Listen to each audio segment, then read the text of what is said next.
Shalom, shalom. So I just wanted to come on here and do part 3 of my testimony of where Yahuwah brought me from and the many times that he saved my life, which were numerous times as a small child, as an adolescent, as an emerging adult, a young adult, and a mature adult.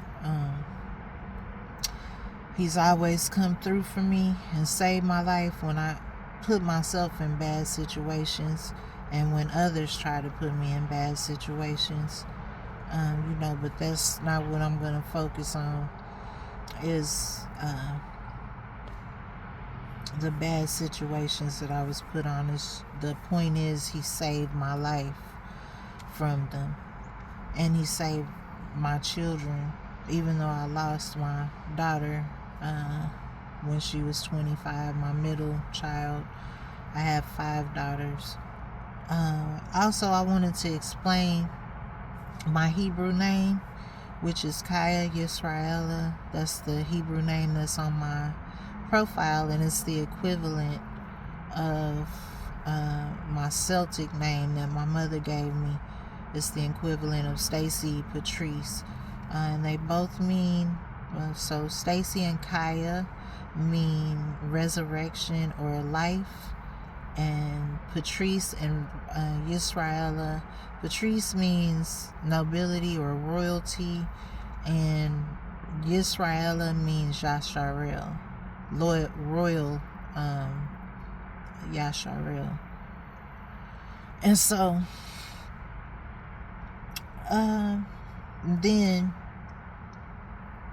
my other Hebrew name that I received back in 2013 is Kadara Aren Todah Israel, and it's on my Facebook page, and it means something totally different, but I do believe that Yahuwah gave me that name as well. So Kadara means inner beauty, Aren means cedar, so strong, like cedar wood, strong. Todah means thankfulness, and of course Israel. And so I just wanted to explain that. And also, the picture that is seen on my profile is my grandmother, Odessa Stokes, the one that raised me, my dad's mother. And so I left off where I had taken my 2 daughters, my oldest 2 daughters, when they were 3 and 5, and left their dad because of some devastating things that I found out about him, and because of all the abuse and manipulation that I couldn't take anymore. But we still dealt with each other. After I left, I moved in with my sister. She had an apartment, even though she was in high school, that my grandfather, who raised her with my grandmother, had left her and moved into his own apartment. So we just kind of took that apartment over that he left. And my oldest 2 daughters' aunt, the female twin, she lived with us as well, and she had children, so she and I pretty much helped each other with our children.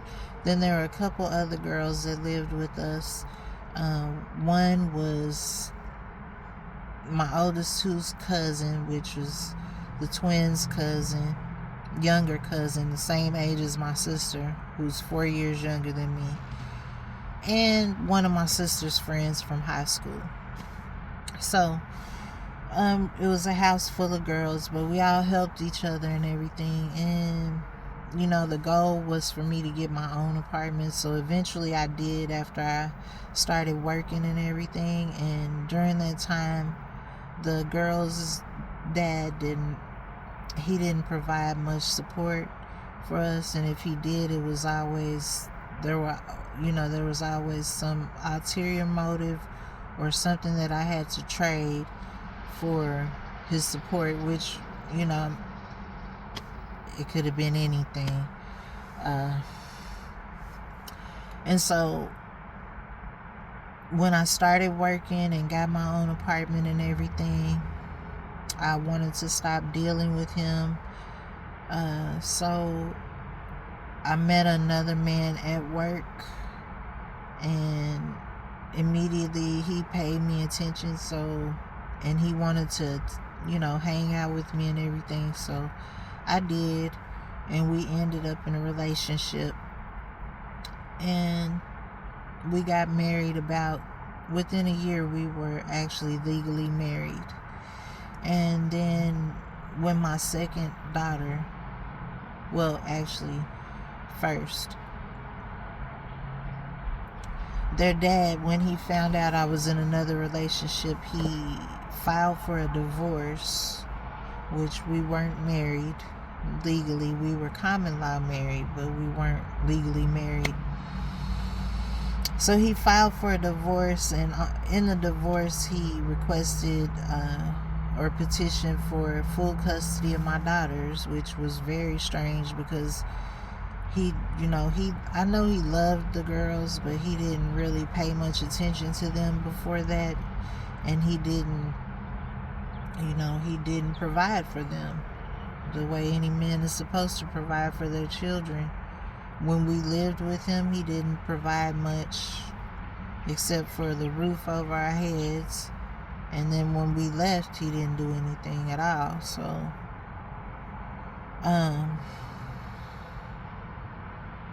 So because I was young and dumb, I didn't have a lawyer to defend me and to enter a petition from my side. The court just gave him whatever he asked for. I did explain to the judge, that they've been with me. I've been taking care of them, that I had a job and all those things, but he granted him full custody and made it to where I would have visitation rights every other Saturday or every other weekend. And he kept it like that throughout their life, and he had complete control over whether I could see them or not. And so it made it really difficult for me to be a mom to them the way a mom should be a mom, the way I had been a mom. And I think my oldest daughter was 5 years old at that time, and the baby girl, or the second daughter, was like 2.5, almost 3 when that happened. So, they still needed a mommy, and I couldn't be there for them because he made it that way.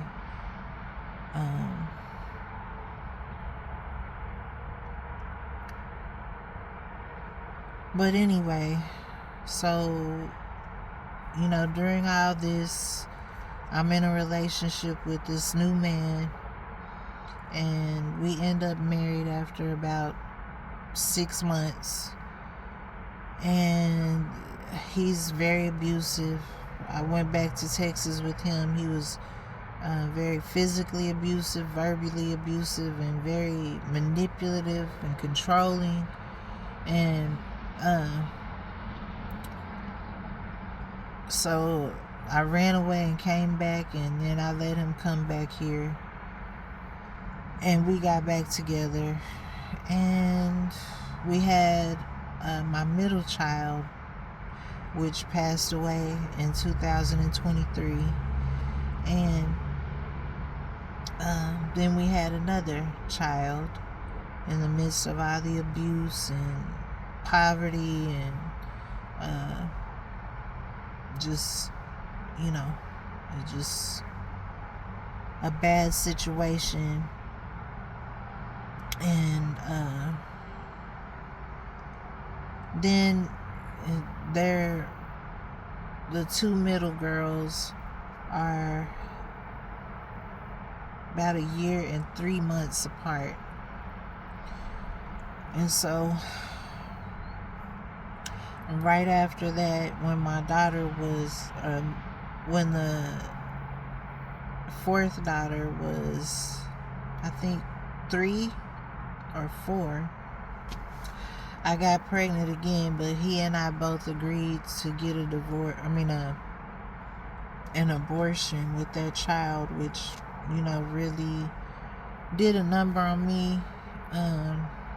I didn't realize how much it would affect my life when I did it. I wish I would have had somebody to talk to about it, but I still repent to this day about that child.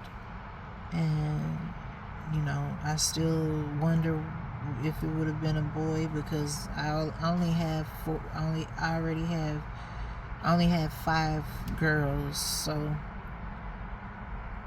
I don't know, but so we were together for about 11 years. And when I decided I was officially done with him after being separated from him for a couple of years, and still dealing with him, going back and forth, we weren't living with him. Me and my daughters weren't living with him. We had our own place, but he and I would still deal with each other. He would come to the house and spend the night, come and go as he pleased and all that. And I would go to his house, and so, there was still abuse and the infidelity and everything during that time.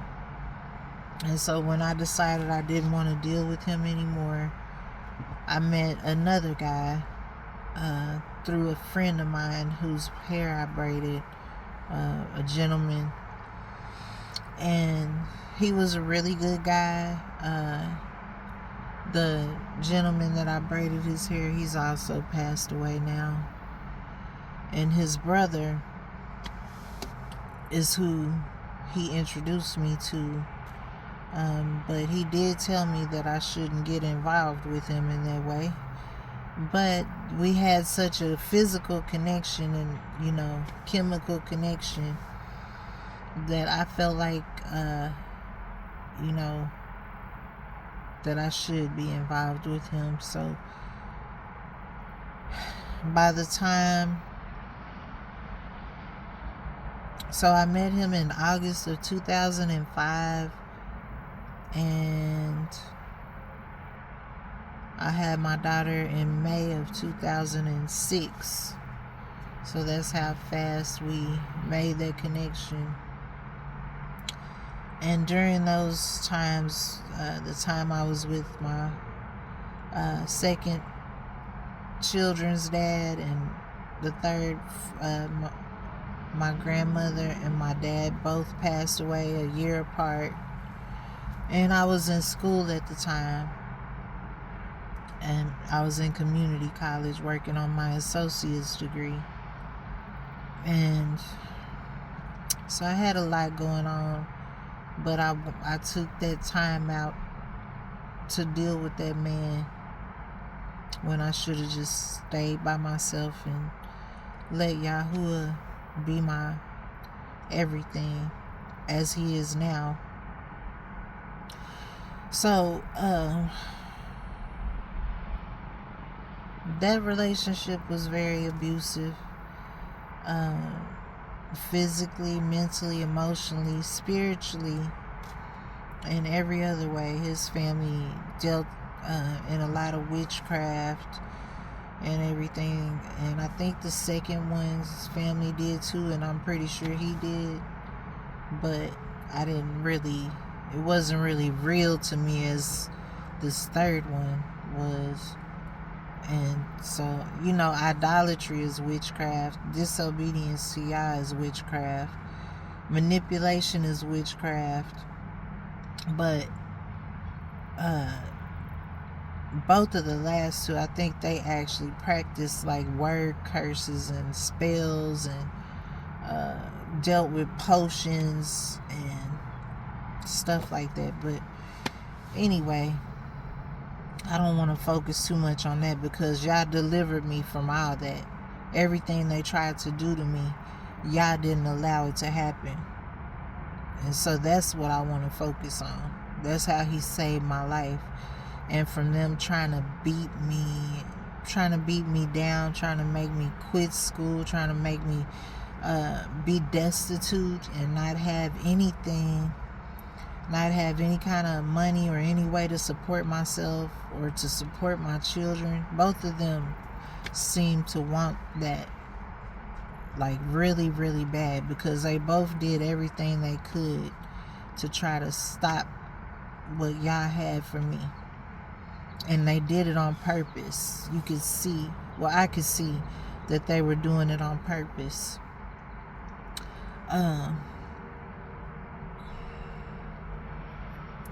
But I can say for my second children's dad, when I was 23 years old, he gave me the $60 to go pay for my GED, because y'all told me then, well, I heard the still small voice tell me, hey, just go take the test.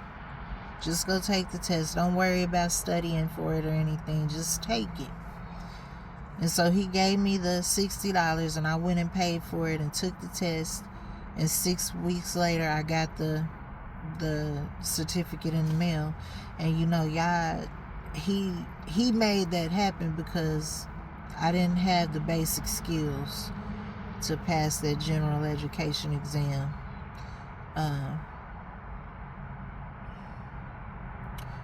I had basic skills that you learn up to about the 7th grade, but after that I wasn't trying to learn anything anymore, and so I didn't have the skills. But Yahuwah got me through that, and I got that GED, and from there I went on to community college and got my associates in psychology, associate of arts in psychology. Then from there I went and got my bachelor of arts in psychology, and then from there I got my master's of science in criminal justice. And I have to say that he carried me through all of that. Like I could always hear his voice telling me, don't give up. Keep going. Keep turning your work in. No matter how you feel, how discouraged you feel, how difficult you feel that the course is, keep going and keep trying. I went to labs. I went to writing labs. I went to math labs. And, I just kept going and kept turning my work in. And I got through those classes, especially when I got to the master's level, because my last, the way I graduated in 2015 with my master's, I had to take a comprehensive exam, and most of it was essay questions. And so, that's when I understood everything that I had learned, when I had to write all those essay questions out. That's when I knew that I was comprehending everything that I had learned. And that was because Yahuwah healed my mind. Because I understand that the reason why I couldn't concentrate in school anymore as a child is because of all the trauma that I had been through. Also, I didn't have any outlet anymore once the piano was gone out of the house. It's what kept my mind focused. It's what, I play the piano and then go do my homework. I go to choir practice, come home and do my homework. Or I would do my homework at the church before we had choir practice. It was always associated with the music. If there was music that I was making, then I could concentrate. But once that was gone, it was like I didn't know what to do. And so, but Yah healed my mind. Like he healed my thoughts. And that's how, when I was taking that comprehensive exam for my master's, I realized that I was like, wow, I thought that this was going to be difficult. And I was the first one to get finished. And, I was in class with a bunch of cops. And so they were all like, you got finished too fast. Like, I hope you I hope you pass. I hope you graduate, because how'd you get finished so fast? I was like, I don't know. I just answered the questions, and it's like, y'all gave me the answers, but it was from all that I had learned of him telling me not to give up and to keep going to class, to keep turning my work in, and to keep reading, because reading was a big challenge for me for quite some time. And I mean, I could read, but I wasn't comprehending what I was reading. I wasn't retaining it. And so when I got to undergrad, or when I got to the sophomore level in college, is when I started to retain and comprehend what I was reading and everything, because it was really hard for me when I was working on my associate's degree. That's why I had to go to writing lab, to reading lab, and all these labs to get through my associate's degree. But when I got finished with that and I started reading, that's when I started comprehending what I was reading. And by the time I was working on my master's, I was because some things still were kind of jumbled, but by the time I took that comprehensive exam of everything I had learned in my master's program and everything I had learned in the psychology programs, because there was a lot of kind of like psychology incorporated into the criminal justice program. So like I said, I was the first one to get finished, and all those cops were like, I know you didn't pass.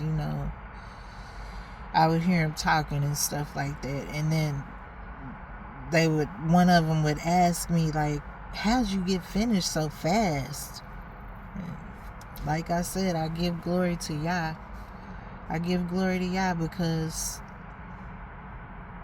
I got an A.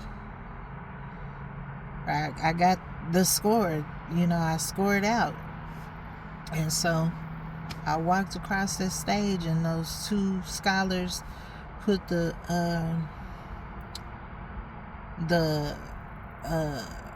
thing over my neck that they do for the master's program. When you go for your bachelor's, they just hand you a fake diploma. It's not a fake diploma, but it's like the little package the little diploma holder that it comes in, that you put it in once you get it, because I had to go pick the actual diploma up from the school when it came in. It wasn't ready for us at graduation. But then the master's, I got a big one, a big diploma holder, like it can't even get in the camera. It was like it's bigger than the bachelor's and the associate's degree one. And when you go up to take your picture and to get the diploma holder, it's like a scarf. I forget what it's called, but I still have it in my closet, and they take it and they put it over you. They put it around your neck and like over your back. But I was like, wow. I felt like I was outside of my body when they did that, and when they handed me that diploma holder. I mean, it might not be much to some people, because some people just breeze through this stuff, and there's higher levels than master's degree. There's doctors and juris doctors and